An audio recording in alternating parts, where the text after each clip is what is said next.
Muy buenas tardes, hermanas, hermanos, amigos que están a través de los medios de comunicación conectándose con la Iglesia Bautista Betel de Toronto, Scarborough.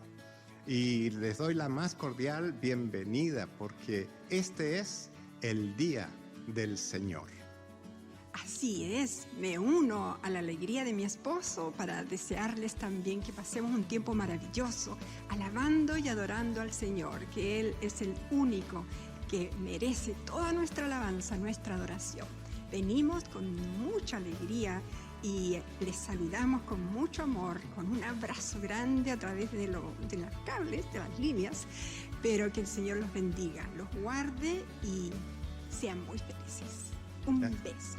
Así es que acomódense y junte a su familia para que nos gocemos en el Señor de aquí a este tiempo que nos queda por delante en este día. Que el Señor les bendiga. Estos son los anuncios para esta semana. La clase de adultos continúa estudiando Romanos todos los domingos a la 1 de la tarde por medio de Skype. Para recibir más información, escríbanos por medio de la página contact.ibebetel.com. El grupo de matrimonios también se reúne todos los domingos a la 1 de la tarde a través de Skype. Nuestro servicio de adoración empieza a las 2:30 de la tarde y lo transmitimos por live.ibebetel.com. La clase de adolescentes se reúne a las 4 de la tarde todos los domingos a través de Skype. Para más información, dirígase a la página contact.ibebetel.com. Todos los sermones grabados ahora se pueden reproducir por sermons.ibebetel.com. Únete a nosotros para orar todos los martes a las 7 de la noche. Descarga la aplicación Zoom para conectarte. Para más información, o si necesitas que oremos por ti, escríbenos a prayforme@ibebetel.com. La Iglesia Bautista Betel tendrá una reunión informativa el día sábado 27 de junio de 8 a 9 de la noche por medio de Zoom. Si necesitas más información, escríbenos por medio de la página contact.ibebetel.com. Apoye nuestro ministerio a través de sus diezmos y ofrendas por e-transfer. Envíelos a admin@ibebetel.com con la contraseña ofrenda. Si ya nos proporcionó una contraseña anteriormente, continúe usándola hasta nuevo aviso. Cualquier pregunta, envíesela a admin@ibebetel.com. Un saludo a todos ustedes, nuestros hermanos, y queríamos compartir parte de nuestra experiencia en este tiempo que hemos estado separados los unos de los otros, pero también ha sido un tiempo en donde hemos podido experimentar a Dios de una manera particular. En este sentido hemos podido ver la misericordia de Dios en nuestra vida, en nuestra familia, pero también algo que el Señor nos ha revelado, que una vez más es que podemos confiar en Él. También extraño mucho a mis hermanos, los extraño a todos ustedes, y extraño el hecho de no podernos congregar, no podernos ver físicamente, y esa es una parte que a mí me ha tocado duro, y yo espero en el Señor que esto pronto pase y que nos podamos volver a reunir.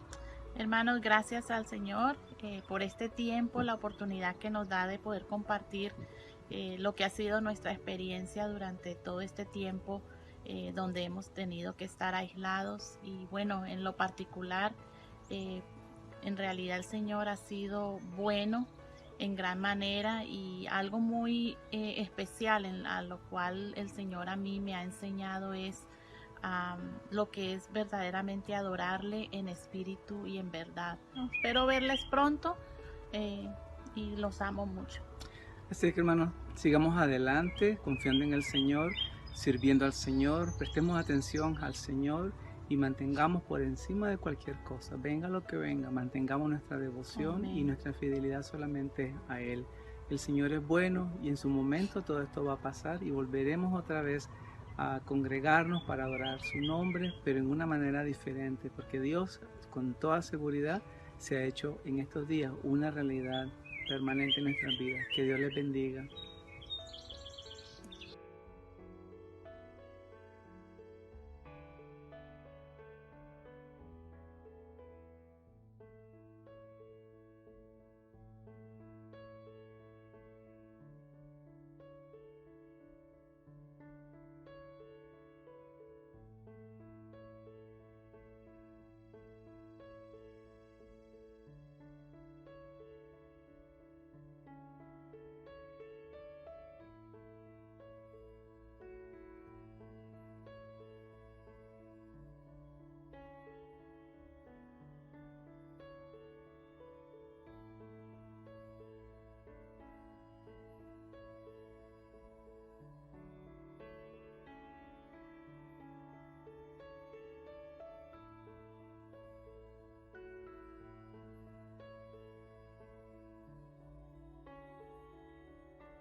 ¿Qué es lo que Dios nos ha enseñado de Él en esta época de pandemia, digámoslo así? En lo personal ha sido que su fidelidad es incomparable, que a pesar de todo lo que pasa, a pesar de todo lo que se dice, a pesar de todo lo que hacemos, a pesar de todo lo que no hacemos, Dios está ahí siempre fiel. Gracias a Él podemos estar hoy así como estamos, por lo menos conectados. Por su gracia y por su misericordia, a pesar de que las iglesias no abren como tal, como edificio, la iglesia que somos nosotros sí estamos abiertos y funcionando. Entonces, en conclusión, la fidelidad de Dios es indudable y en toda esta situación Dios se está moviendo y se está glorificando el nombre de Jesús. Que el Señor los bendiga. Un saludo muy especial de parte de Jason Mejía. Que estén bien, Dios los bendiga.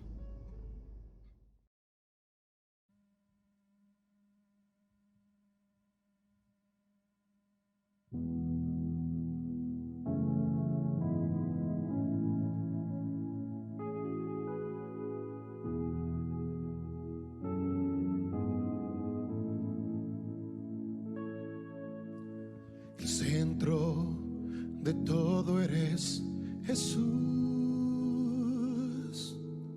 El centro de todo eres Jesús. Desde el principio y hasta el fin, tú has sido y siempre serás Cristo.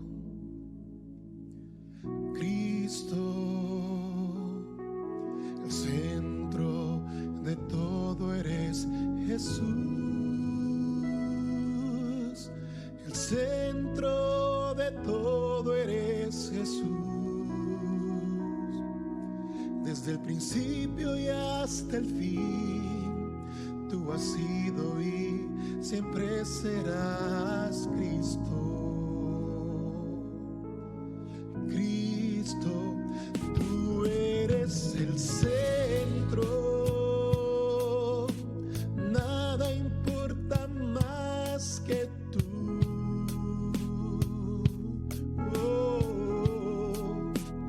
Todo el universo gira en pos de ti, Jesús, de ti, Jesús. El centro eres solo tú. El centro eres solo tú.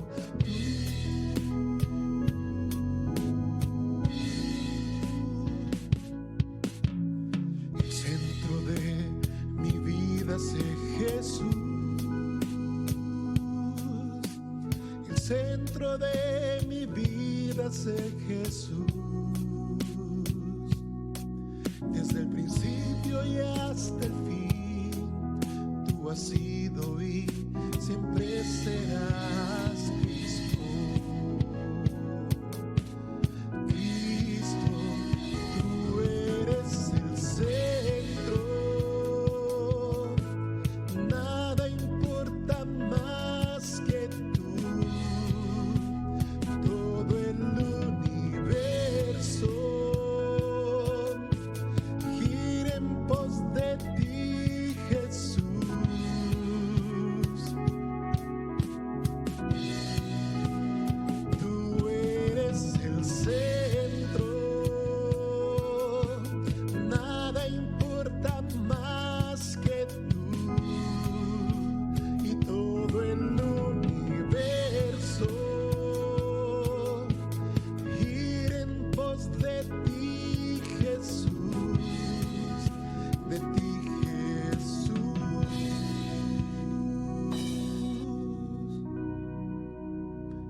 ser hasta el cielo. Cristo sé el centro, mi vida eres tú. Si mi vida eres tú, de mi ser hasta el cielo. Cristo sé el centro, mi vida eres tú. Si mi vida eres tú, de mi ser hasta el cielo. Cristo sé el centro, mi vida eres tú. Si mi vida eres tú, de mi ser hasta el cielo.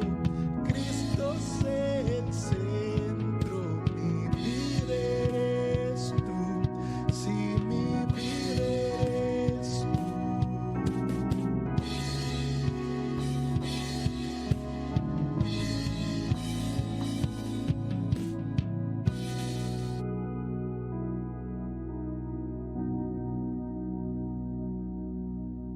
El centro de tu iglesia sé Jesús. El centro de tu iglesia sé Jesús. Cada rodilla se doblará y toda lengua te confesará. Cristo,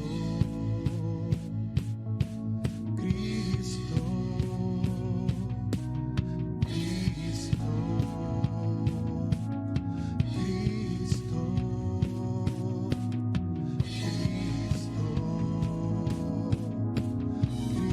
Cristo,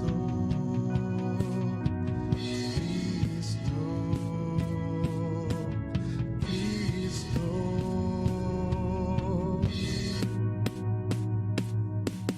de mi ser hasta el cielo. Cristo sé el centro, mi vida eres tú. Si mi vida eres tú, de mi ser hasta el cielo. Cristo sé el centro, mi vida eres tú. Si mi vida eres tú, de mi ser hasta el cielo. Cristo sé el centro, mi vida eres tú. Si mi vida eres tú.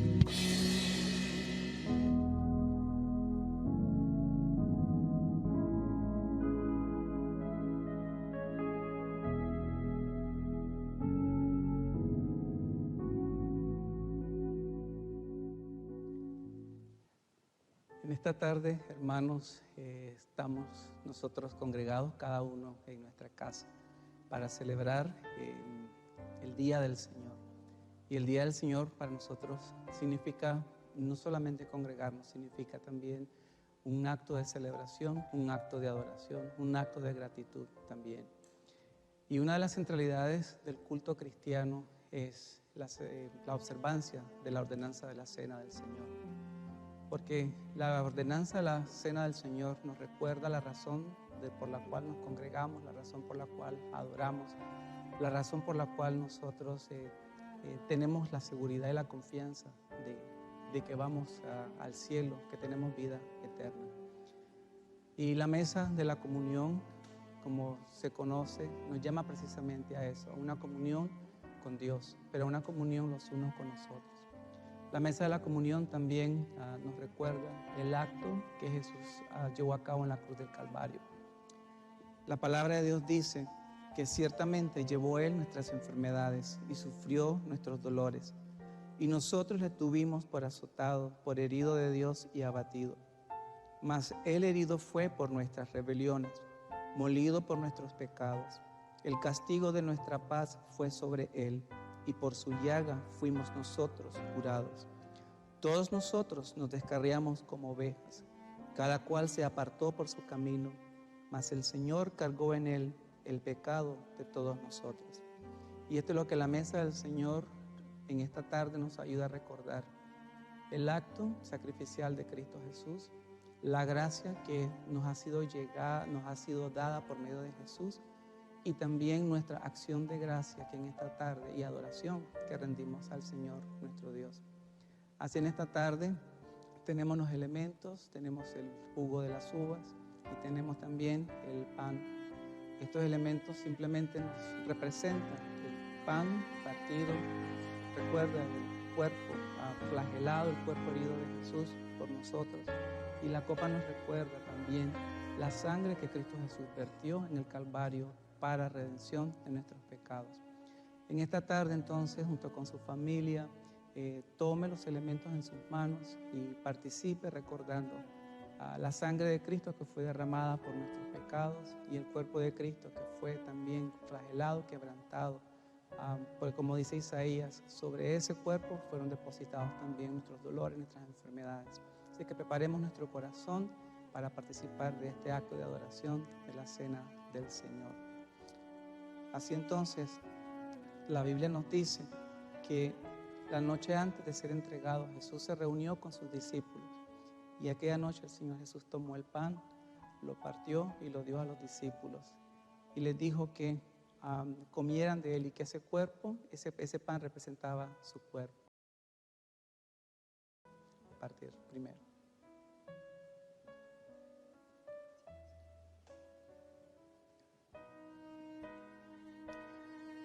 Vamos a orar y Rebeca, nuestra hermana Rebeca, nos va a dirigir en una oración, dando gracias al Señor por el pan que representa el cuerpo de Jesús. Inclinemos nuestros rostros.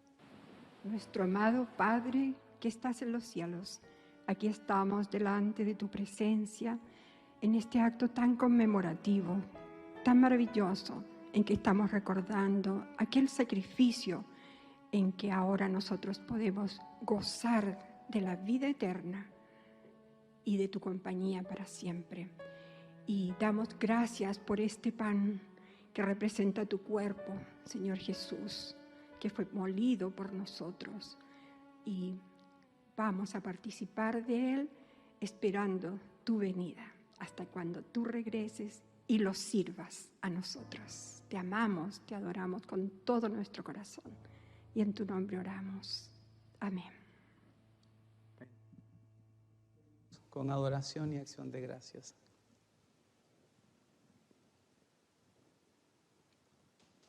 Asimismo, está escrito en la Biblia que Jesús también tomó la copa y la repartió a sus discípulos y les dijo que esa copa era la copa del nuevo pacto que se hacía en su sangre, sangre que era derramada para la remisión de nuestros pecados. Y la Biblia nos dice que donde no hay derramamiento de sangre, no hay remisión de pecados. Y es gracias a la sangre de Cristo que nuestros pecados son limpiados, nuestra vida es purificada, nuestra vida es santificada, porque no hay otra manera de poder entrar a la presencia de Dios, a no ser que hayamos sido lavados, purificados por la sangre de Cristo.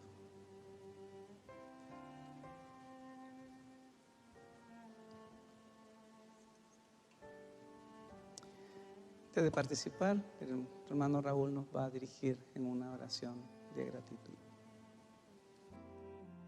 Oremos. Amado Jesús, gracias, muchas gracias te damos por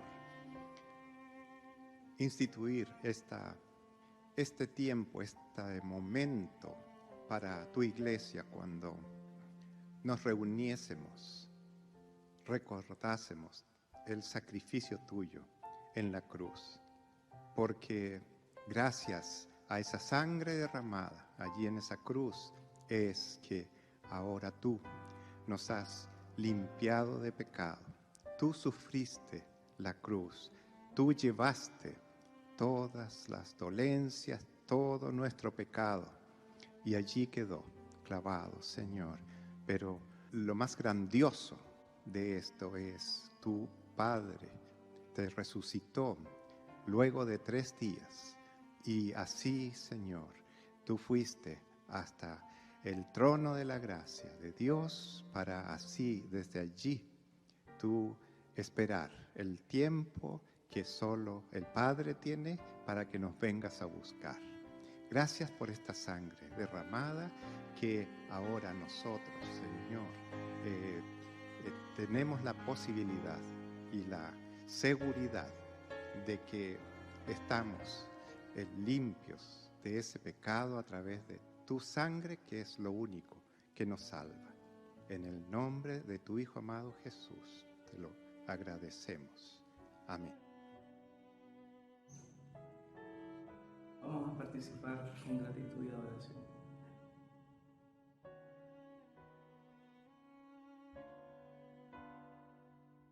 Sí, pues la palabra del Señor nos dice que todas las veces que comemos este pan y todas las veces que compartimos esta copa, la muerte del Señor anunciamos hasta que Él venga.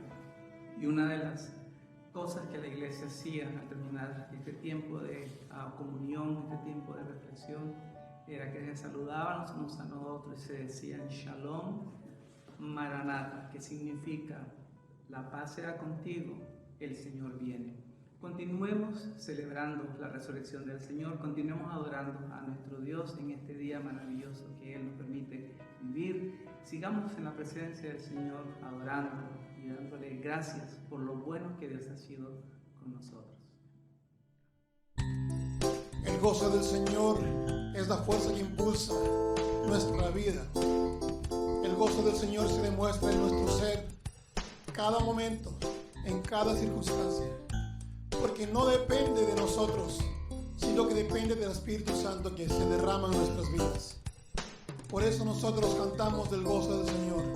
Únete conmigo esta tarde y dile: el gozo es la fuerza de mi vida.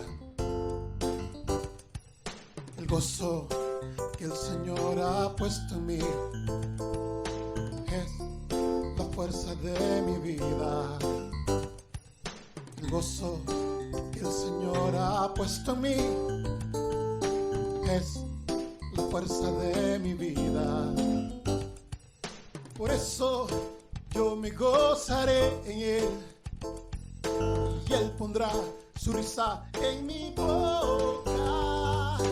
Yo cantaré, yo gritaré y me alegraré solo en Él. Otra vez, el gozo que el Señor ha puesto en mí, dilo conmigo, es la fuerza de mi vida. El gozo que el Señor ha puesto en mí es la fuerza de mi vida. Repítelo. El gozo que el Señor ha puesto en mí es la fuerza de mi vida.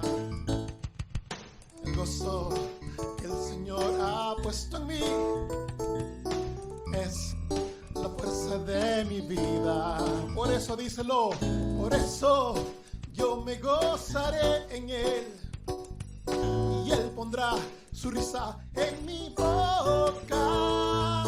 Yo cantaré, yo gritaré y me alegraré solo en Él.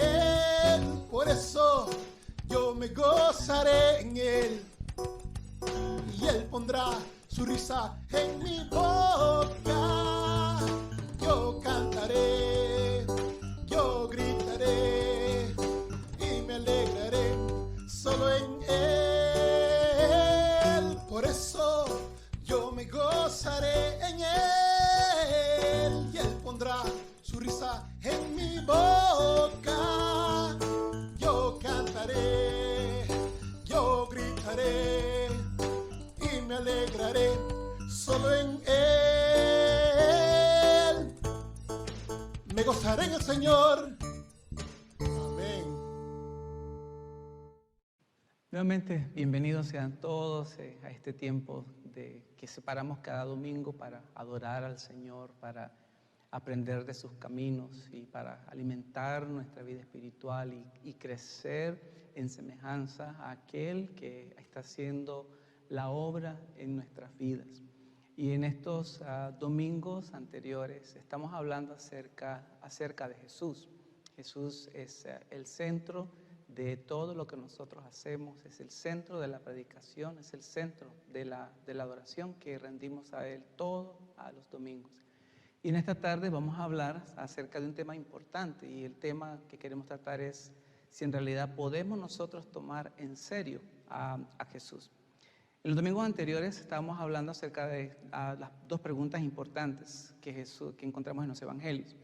Una de esas preguntas es la que Jesús planteó a sus discípulos en Mateo capítulo 16, versículo 15. Y la pregunta dice de esta manera: y ustedes, es Jesús hablando a sus discípulos, ¿quién dicen que soy yo? La otra pregunta que estuvimos viendo el domingo anterior, en realidad no es Jesús el que plantea la pregunta, sino más bien son los discípulos que entre ellos mismos se preguntan. Y la pregunta que se hacen entre ellos es esta: ¿quién es este que hasta el viento y las aguas lo obedecen? Estábamos estudiando el domingo anterior a Marcos capítulo 4, versículo 41. Pero lo importante es que estas no solamente son preguntas inquisitivas, no son preguntas superficiales, sino que son preguntas profundas, son preguntas significativas que nos llevan a considerar seriamente la identidad de Jesús. ¿Quién es Jesús? Y aceptar lo que Jesús hizo en la cruz, aceptarlo por fe, no solamente transforma nuestras vidas, sino que también cambia el curso de la eternidad, nuestra eternidad para siempre. Ahora, si es bien es cierto, y seguramente ustedes han escuchado o saben esto, son muchas las personas que en esta vida se han autodenominado, se han llamado, o más bien se han hecho pasar o han afirmado ser Dios o poseer cierto tipo de poder divino. Pero solamente Jesús, solo el Jesús de los evangelios, en su persona, este Jesús de los evangelios, ha no solamente demostrado, sino también ha probado ser el Dios Hijo. Ha probado también ser la revelación perfecta de Dios. La presencia misma de Jesús, el de los evangelios, su presencia, sus palabras, ese poder de sanar enfermedades incurables, ese poder de partir los panes y partir los peces y multiplicarlos y alimentar a miles y miles de personas, no una, sino a 2 veces. Ese poder de controlar la naturaleza, ese poder aún de resucitar a los muertos, aún y cuando las personas, en el caso de Lázaro, ya estaban en estado avanzado de descomposición. Pero todo esto que demuestra Jesús ha sacudido al mundo y ha hecho en realidad plantearse serias preguntas en cuanto a verdaderamente quién es Él. El asunto que concierne a nosotros es esto: si todo lo que los evangelios dicen, si todo lo que los evangelios afirman acerca de Jesús es verdad, entonces la pregunta para esta tarde es: ¿será que podemos tomarlo en serio? En esta tarde vamos a ir al Evangelio de Mateo, el capítulo 14, versículos 22 al 33. Mientras ustedes lo buscan, Mateo 14, 22 a 33, les quiero decir que ese pasaje en particular que vamos a estar estudiando en un momento, narra la experiencia de un hombre que nosotros conocemos como Pedro, narra la experiencia de Pedro. Pedro es un hombre impulsivo, tan impulsivo, o más bien este carácter impulsivo de Pedro lo llevó en medio de una tormenta de viento en el mar de Galilea, lo llevó a atreverse a tomar a Jesús en serio. ¿Qué tal si mejor vamos al texto de la Escritura, Mateo capítulo 14, 22 al 33, y como hemos venido haciendo los domingos anteriores, vamos a leer el versículo, a dividirlo fraccionado en 3, 4 partes. Vamos leyendo y vamos explicando en qué cada una de las partes de todo este pasaje. Entonces, sin demora, entonces veamos la historia completa en Mateo capítulo 14, versículos 22 al 33. Como el domingo pasado, comenzamos acá, viendo el escenario. Considerar el escenario donde toma la historia es muy, muy importante porque nos ubica en el tiempo y en el espacio y nos ayuda a entender los eventos que ahí suceden. De igual manera también nos ayuda a entender el diálogo, la interacción de las personas que se encuentran en el escenario y en la historia que está narrada por los evangelios. Comencemos entonces leyendo los versículos 22 al versículo 23 que nos plantean el escenario. Dice entonces: enseguida Jesús obligó a sus discípulos a entrar en la barca e ir delante de él a la otra orilla, mientras él, Jesús, despedía a las multitudes. Una vez despedida la gente, subió al monte para orar a solas, y cuando llegó la noche, estaba allí solo.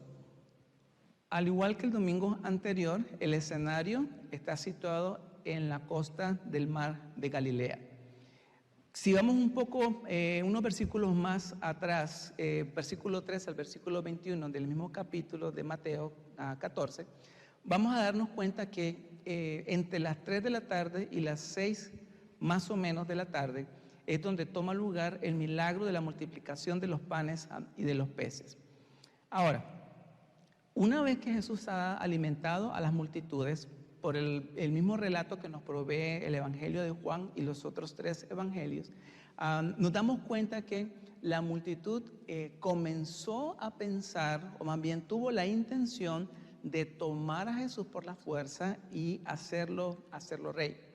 Esa es la razón por la cual aquí se explica que enseguida Jesús obligó, y la expresión es urgió, había un sentido de urgencia en Jesús al pedirle a los discípulos que subieran a la barca mientras él despedía a la multitud. Y entonces Jesús hace entrar a los discípulos en la barca y les pide que ellos crucen al otro lado del mar de Galilea, mientras él se quedaba de este otro lado despidiendo a la multitud. Dice entonces el escenario que cuando Jesús terminó de despedir a la multitud, Jesús estaba solo, es un detalle muy importante, y estando solo Jesús también dice que subió a un monte a orar, y ahí mientras oraba se le hizo noche. Vayamos entonces al otro segmento de este pasaje y vamos a ubicarlo en el versículo 24. Entonces dejamos a Jesús en este monte solo orando, y obviamente, como dijimos, allí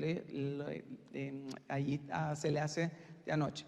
Ahora entonces vamos a ver el versículo 24 y vamos a ver lo que sigue en este mismo escenario, que es una tormenta de viento que se levanta en la noche. Dice el versículo 24, entonces, la barca, es decir, la barca donde estaban los discípulos, recuerden, Jesús les ha dicho que se vayan, que se adelanten, la barca ya quedaba a gran distancia, si había una buena, ¿cómo les diría? Un buen trecho de distanciamiento donde está Jesús, a donde está la barca, quedaba a gran distancia de la tierra, y la barca, dice, estaba azotada por las olas porque el viento les era contrario. Aquí entonces Mateo deja, y perdón que enfatice otra vez, deja a Jesús en el monte y dirige la atención de nosotros los lectores a lo que está pasando precisamente en el medio del mar, lejos de tierra firme. Si ustedes recuerdan, el domingo anterior yo les decía que la ubicación en la cual se encuentra, geográficamente se encuentra el mar de Galilea, las montañas, y como es una llanura del Jordán, por las noches se levantan los vientos fuertes y de repente y a menudo se levantan tormentas o simplemente unas tormentas de viento. Entonces, quiero que mantengamos eso en mente. Ahora aquí entonces que encontramos a los discípulos en un tremendo problema. Pero el problema que los discípulos enfrentan aquí es bastante similar al de la tormenta que amenazaba con hundir la barca mientras Jesús dormía, que fue lo que estuvimos estudiando el domingo anterior.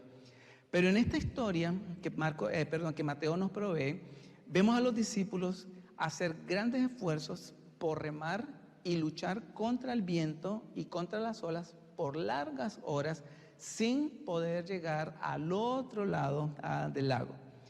La diferencia es que ahora, mientras ellos están en esta tormenta de viento, Jesús no está con ellos, Jesús está en el monte orando. Pasemos a la otra parte del texto, versículo 25 al versículo 27, y ahí vamos a ver el encuentro de Jesús con los discípulos. Y este es el corazón y la parte interesante de nuestra historia. Dice entonces, a la madrugada Jesús fue a ellos caminando sobre el mar. Pero cuando los discípulos lo vieron caminando sobre el mar, se turbaron diciendo, un fantasma, y gritaron de miedo. Enseguida Jesús les habló diciendo, tengan ánimo, yo soy, no teman. Dentro de la posición donde se encuentra Jesús, es decir, en el monte, los otros evangelistas nos dicen que Jesús pudo ver la dificultad que enfrentaban los discípulos. Pero una vez que Jesús termina de orar, y Jesús cuando dice que a la madrugada, en el versículo que leímos, estamos hablando aproximadamente de las 3 de la mañana. A eso de las 3 de la mañana, Jesús, después que termina de orar, fue hacia ellos, pero vino hacia ellos caminando sobre el agua. Ahora imagínense por un momento, yo no sé si alguna vez usted ha estado en la playa o en el mar en horas de la noche, no hay energía eléctrica, lo único que uno escucha es el movimiento de las aguas, lo único que uno escucha o ve también son las estrellas y la luz. Si hay una noche clara, uno puede ver la luz de la luna y lo que escucha nomás es el viento. Pero en medio de la oscuridad, los discípulos a la distancia y en el afán de remar por querer llegar al otro lado, su atención es captada porque ven acercarse a una figura. Y lo único que los discípulos logran distinguir es una silueta humana que se mueve sobre las aguas y viene hacia ellos. La escena que tenemos acá es asombrosa, es poderosa también. Pero esta escena nos recuerda exactamente lo que dice Génesis capítulo 1, versículo 2. Nos recuerda ese texto. Y ese texto nos dice que en el principio, cuando Dios creó todo, cuando ya la tierra existía, dice Génesis capítulo 1, versículo 1 y 2, que las aguas estaban cubiertas por una gran oscuridad, pero sobre la superficie del agua se movía el Espíritu de Dios. Aquí tenemos un escenario similar. Están las aguas, está la oscuridad, pero en este caso no es el Espíritu de Dios que se mueve o camina sobre las aguas, sino que es el Dios Hijo que viene caminando sobre las aguas hacia donde están los discípulos, donde está la barca de los discípulos. ¿Qué es lo importante que vemos acá? Dos cosas que se destacan en el versículo 26 que leímos. Lo primero que se destaca acá es la superstición acerca de los fantasmas. Yo sé, hoy en día lo que entendemos y sabemos por fantasmas no es lo que se entendía en la época de Jesús. Pero fantasma es una transliteración de la palabra griega que es igualmente lo mismo, fantasma, pero en lugar de F es con P y H, ¿no? Y fantasma simplemente significa una aparición. ¿Cuál era la superstición de la época? La superstición decía que los fantasmas eran seres, eran sombras del más allá que tenían ciertas facultades, ciertos poderes de causar daños a las personas con quienes ellos se encontraban. Entonces, por eso los discípulos se llenan de miedo porque piensan que esta figura que viene caminando hacia ellos es un fantasma y este fantasma o esta aparición viene con el objetivo de causarles un daño más allá del peligro en que se encontraba.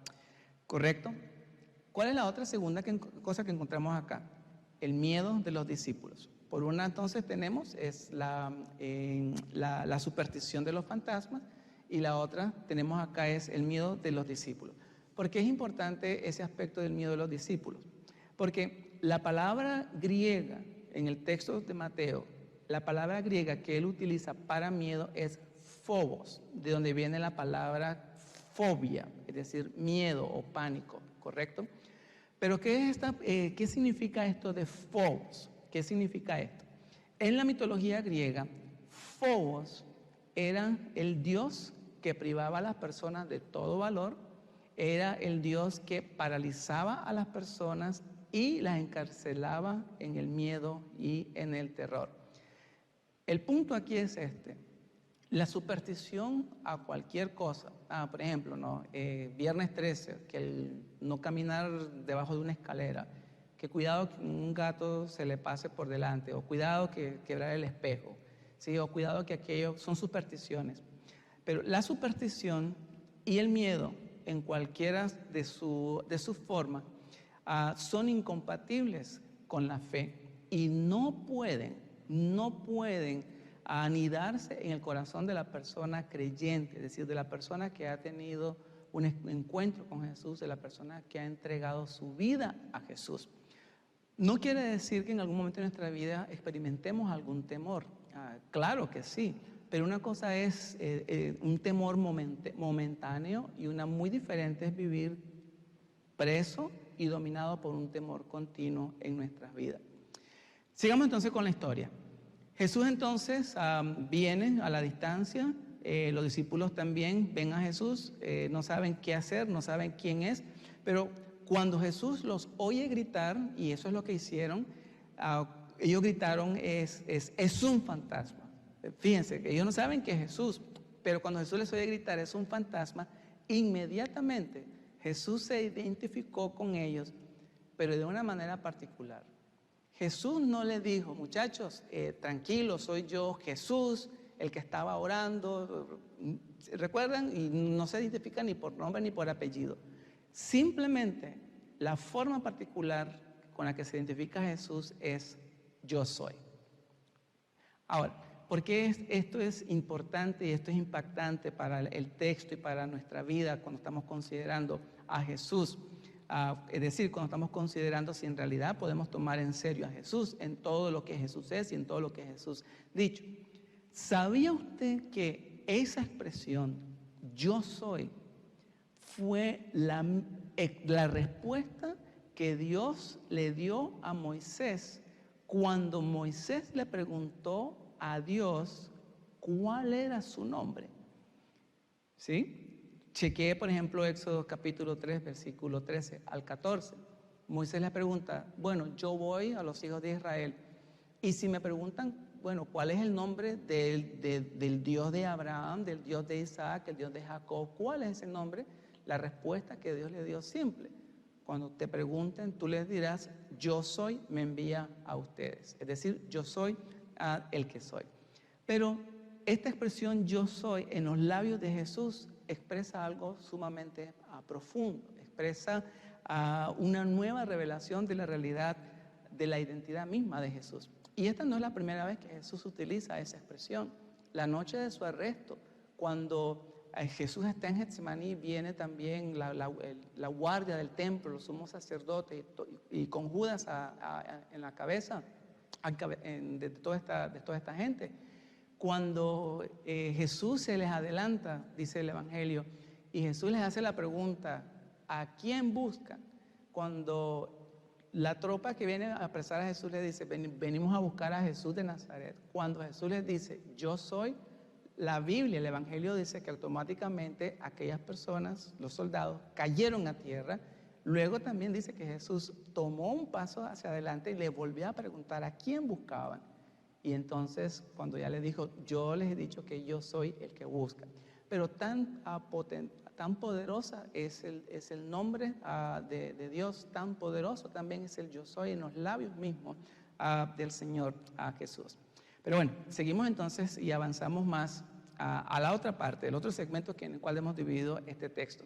Versículos 28 hasta el versículo 33. Dice entonces le respondió Pedro y dijo, Señor, si eres tú, manda que yo vaya a ti sobre las aguas. Y él dijo, ven. Pedro descendió de la barca y caminó sobre las aguas y fue hacia Jesús. Pero al ver el viento fuerte tuvo miedo y comenzó a hundirse. Entonces gritó diciendo, Señor, sálvame.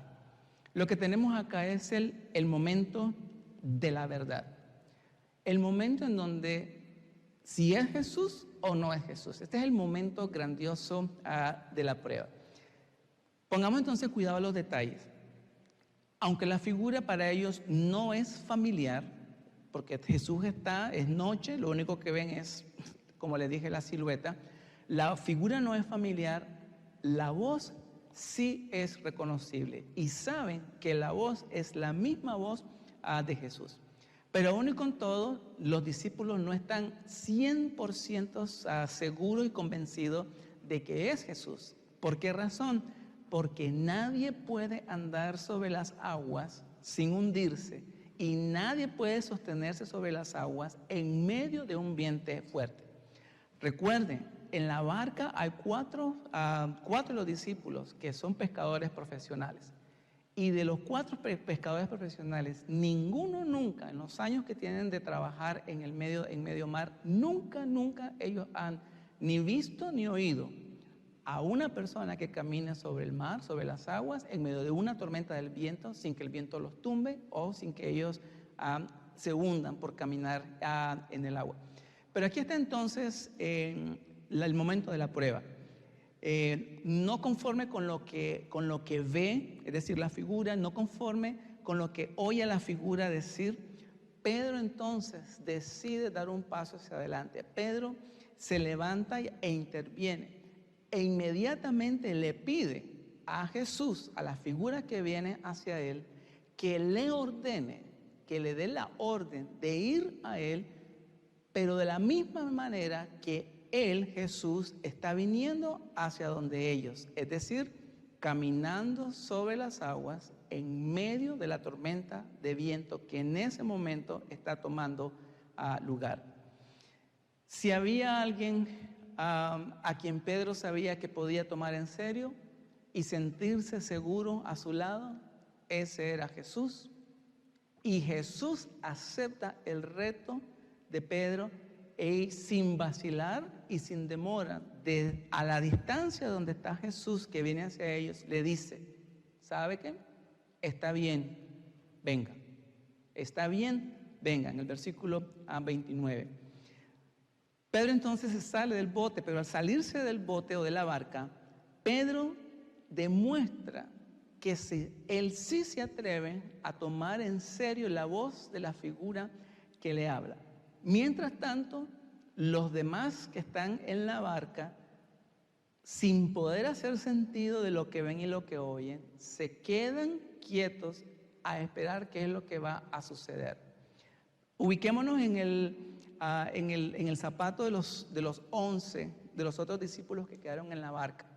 Si ese que viene caminando sobre las aguas en realidad es Jesús, entonces Pedro va a poder hacer lo mismo.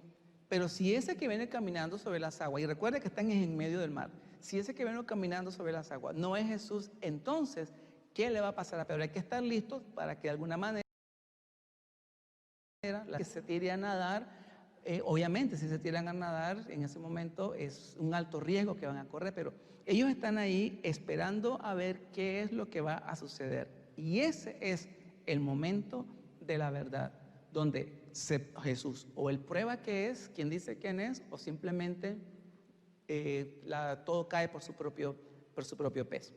¿Qué es lo que vemos acá? Mire, Pedro no tiene ni la menor idea de lo que ha pedido y no tiene ni la menor idea de lo que está haciendo, ¿sí?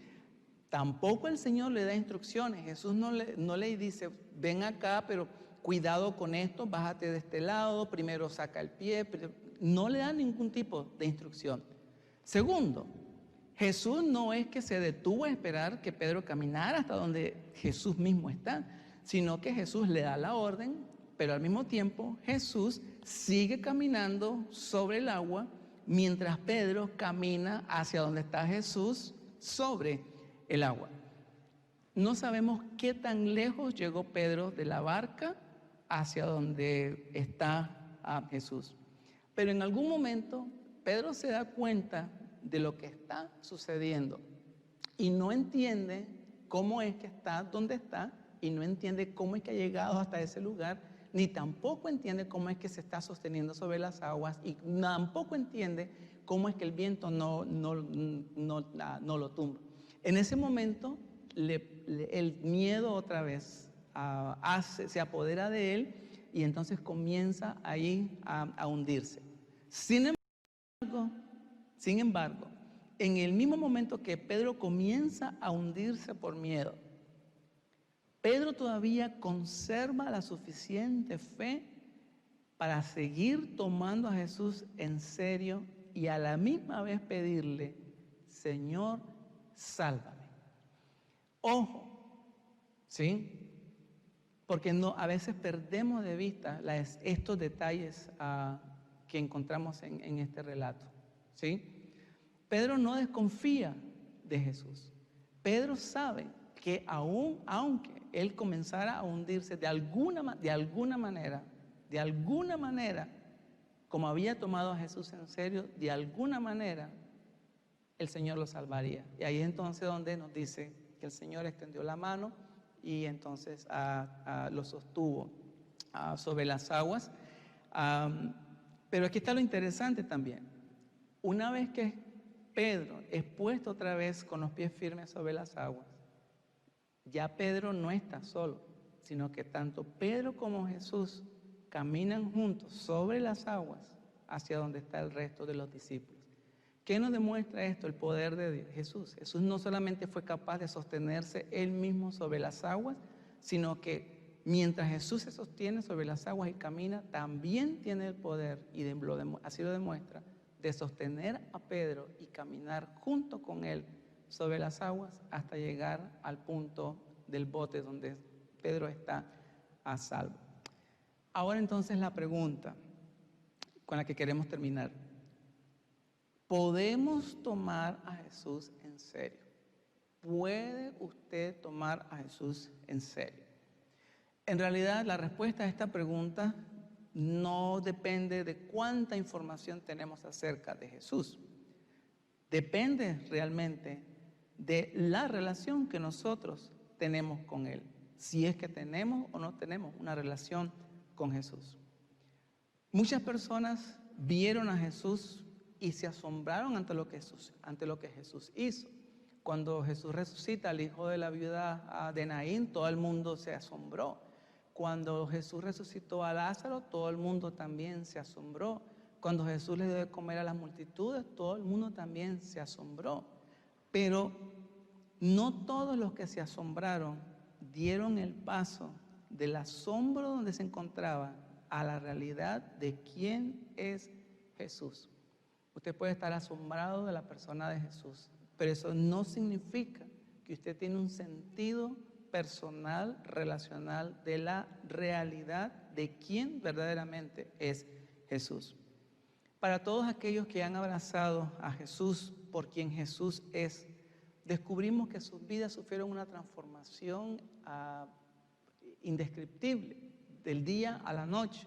Sus vidas fueron radicalmente transformadas, sus familias fueron radicalmente transformadas, las circunstancias de sus vidas también fueron radicalmente transformadas.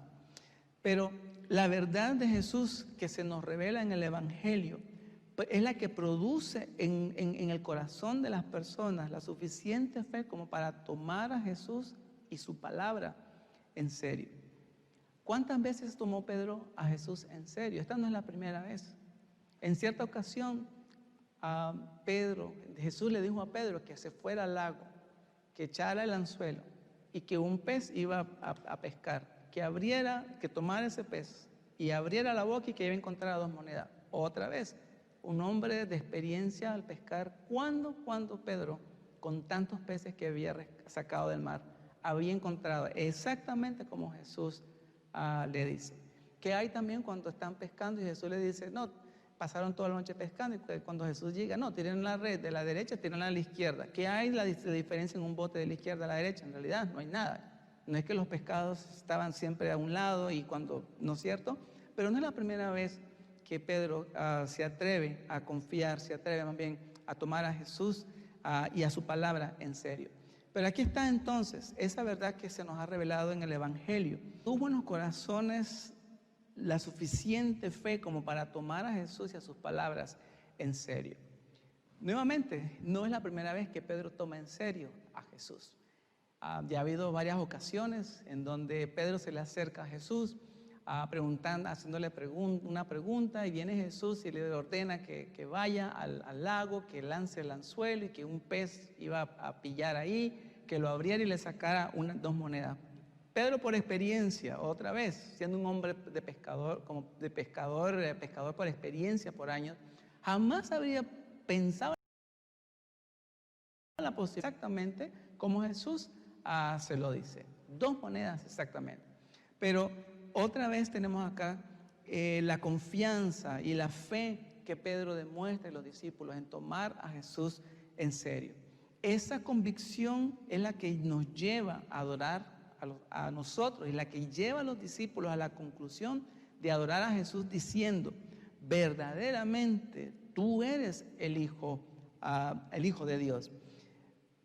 El hecho que Jesús es verdaderamente el Hijo de Dios, y como Pedro lo dijo en el primer estudio que tuvimos, no solamente el Hijo de Dios, sino el Hijo del Dios viviente, el Hijo del Dios verdadero, es la verdad central del Evangelio, que por siglos, por años, ha inspirado a los creyentes en todo el mundo a adorar, a exaltar y a rendir sus vidas a Jesús como el único y suficiente Señor y Salvador de sus vidas.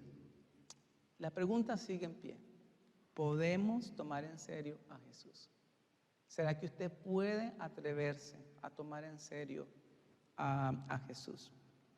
Por eso, la respuesta que nosotros tenemos, basado en el Evangelio y basado en nuestra experiencia de relación personal con el Señor, es un sí enfático. Sí podemos, sí usted puede confiar en Jesús, sí podemos tomar a Jesús en serio.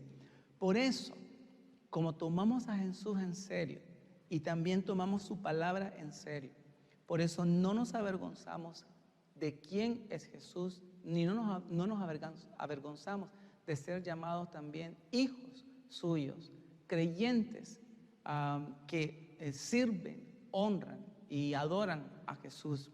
¿Por qué? Porque nosotros sabemos en quién hemos puesto nuestra confianza, no en un mito, no en un ser inanimado. Sabemos en quién hemos puesto nuestra confianza y estamos seguros que este mismo Jesús que ha caminado sobre las aguas, que se ha puesto de pie y ha reprendido a los vientos y a la mar, este mismo Jesús que ha dado vida a los muertos, que ha alimentado a las multitudes, que ha sanado infinidades de personas y con diferentes enfermedades. Este Jesús, estamos seguros de que Él es capaz de guardar lo que hemos confiado hasta el día de su regreso. ¿Y qué es lo que nosotros le hemos confiado a Jesús? Lo más valioso que tenemos, nuestra vida, nuestra alma, nuestra eternidad. Por eso la palabra de Dios nos dice que todo aquel que invocar el nombre del Señor, todo aquel que invocar el nombre del Señor será salvo. También la palabra de Dios nos dice que todo aquel que en Él confía no será jamás defraudado. Esta es nuestra oportunidad de confiar, esta es nuestra oportunidad de tomar a Jesús en serio. Aunque las cosas no tengan sentido, sí podemos confiar y sí podemos tomar a Jesús y su palabra en serio. Que el Señor los bendiga, que el Señor los guarde y el Señor les ayude en este momento, a ustedes, a todos como familia. Vamos a orar y vamos a darle gracias al Señor. Y también quiero que le pida al Señor en esta tarde que le ayude a tomar a Jesús en serio, aunque no tenga sentido lo que en ese momento el Señor Jesús te está indicando. Oremos. Te damos gracias, Señor, en esta tarde por Jesús y también te damos gracias porque podemos tomarlo en serio y podemos también confiar en su palabra.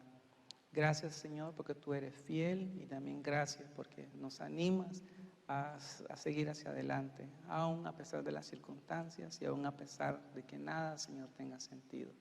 Recibe en este día tú, Señor, la honra y la gloria y bendito seas por siempre. En el nombre de Jesús, nuestro Señor y Salvador.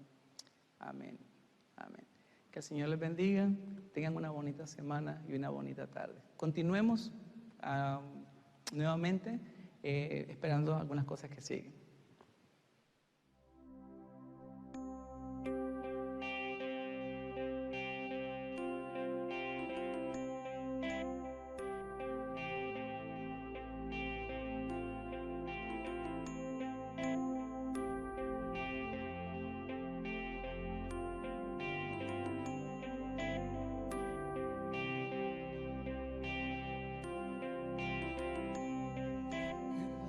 Esplendor de un rey, vestido en majestad, la tierra alegre está, la tierra alegre está,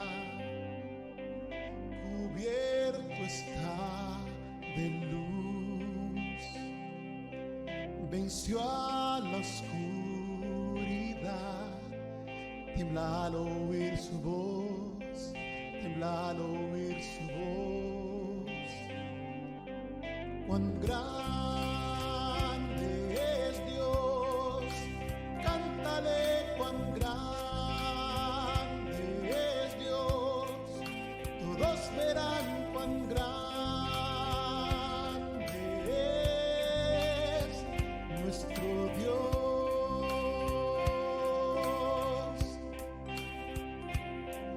Tiene la eternidad y el tiempo a su control, principio y el fin, principio y el fin. Él es la Trinidad, Espíritu, Hijo y Dios, Cordero y el León, Cordero y el León. Cuán grande es Dios, cántale cuán grande es Dios, todos verán cuán grande es nuestro Dios.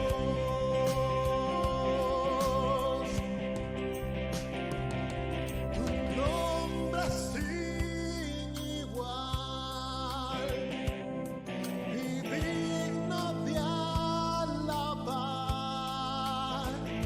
y mi ser dirá cuán grande es Dios. Tu nombre sin igual y digno de alabar, y mi ser dirá cuán grande es Dios.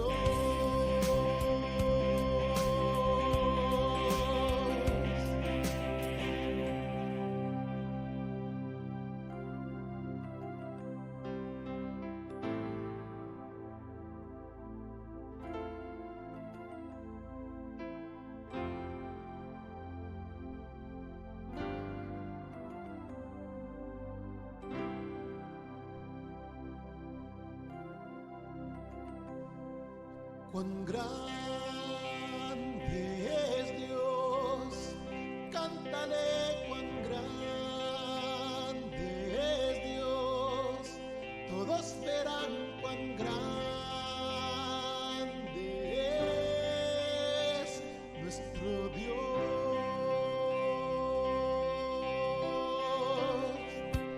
Cuán grande es Dios, cuán grande es Dios, cuán grande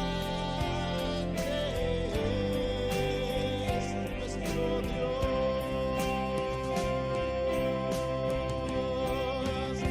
Cuán grande es Dios, cuán grande es Dios,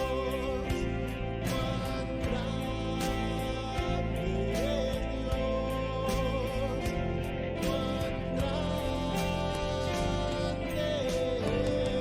grande es nuestro Dios.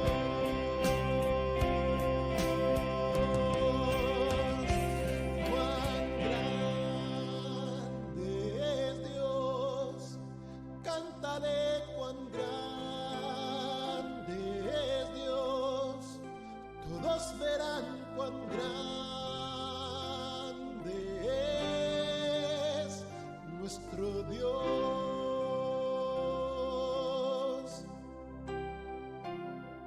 Cuán grande es Dios, cántale cuán grande es Dios, todos verán cuán grande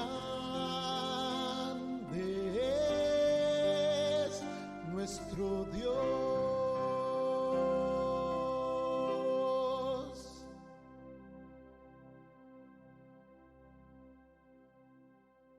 Y bueno, aquí estamos otra vez, después de haber disfrutado de este precioso culto que el Señor habló a nuestros corazones. Gracias una vez más por este tiempo maravilloso. Que el Señor les bendiga, que tengan una maravillosa semana. Y pues aquí nos veremos el próximo domingo. Que el Señor les guarde. Dios les bendiga.